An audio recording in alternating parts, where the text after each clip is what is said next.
So, Glenn, do you think when you're looking at the DOGE legacy, and you look at Elon's legacy, and when legacy, I don't mean the actual legacy of what seems like about 40 children at this point, but I'm talking about his, how he will be remembered by the public. The DOGE cuts they're going to send some little sliver of them in a separate bill now to Congress. Yeah, this pisses me off. $8.5 billion. Now, of course, it's much harder to pass a separate bill, and it's only $8 billion. Who do you blame for this? The GOP. The GOP. What does that mean? I think that very few of them are serious about it. Some of them are. Mike Lee is very serious about it. Rand Paul is very serious about it. Chip Roy, Thomas Massey. They're all serious about it. But that's, there's a handful of them. And the rest of them, are either too stupid to get it. I mean, we've spent a lot of time on our debt this week and what it means and what's coming if we don't get serious about it. And, there's $190 billion that Musk, said we can cut all this stuff. And nobody wants to do it. I mean, if the Republicans can't cut the easy stuff, what good are you? Really, honestly, what good are you? I mean, there should have been, it would have been nice to get up to 900 million billion or $1 trillion in cuts. That would have said to the world, we're serious, and it would have put us on a completely different course than the one we're on right now. And, Donald Trump is going to do his best to grow us out of this, to set up the conditions for AI and everything else and bring manufacturing back here to America, yada, yada, yada, to try to grow our way out of this debt. But you have to cut. And, I'm just sick of the Republicans, just sick of them. Sick of them. They don't. Okay, so wait a minute. You needed to have the House and the Senate and the White House. Well, you got all three. Now what's your problem? You don't have big enough spread? You're not doing anything. For Father's Day, let your dad know he matters. Get him a gift from American Giant. They make clothing here at home with American cotton, American hands, and American heart. It's quality you can feel. Go to american-giant.com/Glenn and get 20% off your first purchase. That's american-giant.com/Glenn. Well, they're continuing much of the spending from the Inflation Reduction Act. That's something. That's yeah. I mean, you can't cut that out. You can't cut that out. You can't say we're going to go back to the spending that we had in 2019. Can't do that? Yeah, or at least, we'll even increase the spending for all the programs that existed when Joe Biden took over. But the stuff that he passed, that is brand new, that people aren't used to and depending on for years and years and years and years, we're going to get rid of the rest of the spending from those programs. You can't even do that? I mean, no. You can't. You can't.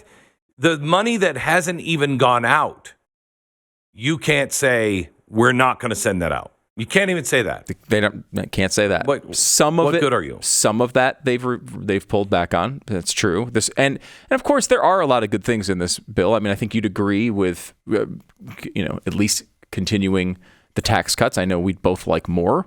Yes. But if you let those expire, that would be devastating to the economy. Devastating.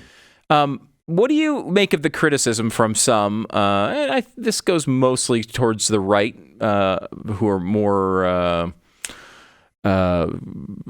hawkish on the budget and such, that, look, it's true, the Republicans did not put this in this bill. But Donald Trump could demand this is in this bill, and there's no sign that the Republicans would not take him up on what his demand was. There's no reason to believe they would say no to him if he demanded it. He has not made a big deal publicly pressuring lawmakers to include the DOGE cuts. So I do have concerns about that. I mean, he should have pushed harder for that. I agree with that. I'm not sure that the Republicans would have gone along with it because, if you do have a an argument. First of all, you have all of those Republicans that are part of the game there and have their favorites, and they don't want anything cut. Okay. Sorry, gang, everybody's going to have to lose something. I think if he would have made this his priority, it would have happened. But I don't think that is his priority. His priority is elsewhere, and there's some things in this bill that are going to strengthen his priorities. For instance, tariffs, and that was, he was more focused on that, and I think more hopeful that maybe the Congress would do their job and they'd care about the spending. But he's not a guy ever that has ever talked about debt or deficit. He does not believe there's a debt or deficit that is too big.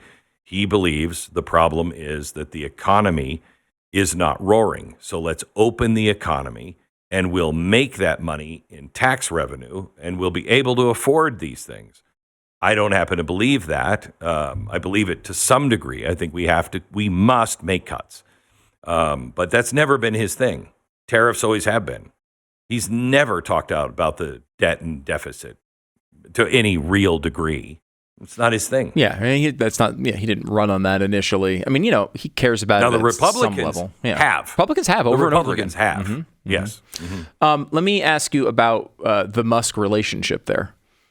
Elon, there's definitely, I think, a clear effort by the media to portray this departure by Musk as this adversarial sort of situation, that they've grown apart, they don't like each other anymore. There's been leaks about Trump saying that he was angry at Musk for trying to get some briefing on some China issue. A lot of the people inside the White House didn't like Musk, and some of that's possible. Yeah, that certainly is true at some level. Do you think that they still get along? Is there this separation? I think point? Donald Trump and I think those two get along. They're thick as thieves. I mean, I think they are, in many ways, two peas in a pod. They understand each other, unlike I think a lot of people could understand either one of them. And I think they are friends. What's interesting is he's a month away from his July 4th goal. He said he was leaving in July. He said, I hope to have this done by July. I'm not going to be staying for very long. And then on the anniversary next year, July, we'll have cut X number amount. He's a month away from this July. And I think he just got frustrated. And I don't necessarily think with the president, maybe, but I don't think so. He just got very frustrated. Nobody's serious. Why would I take all of the hits that I'm taking right now? Why would I put my car company in danger, SpaceX in danger, risk the reputation to everything that I hold sacred and dear, to do all of this hard work and sleep on the floor? I mean, he was sleeping on the floor. To sleep on the floor to right the ship on this, and nobody's serious. Screw you. I think that's where he is. That's where I would be. Screw you. Yeah, not doing it anymore. It seems like that's part of it. I also think that there's we were talking about some of the people in the White House and in the surrounding apparatus that don't appreciate Elon Musk. Some of that's been public.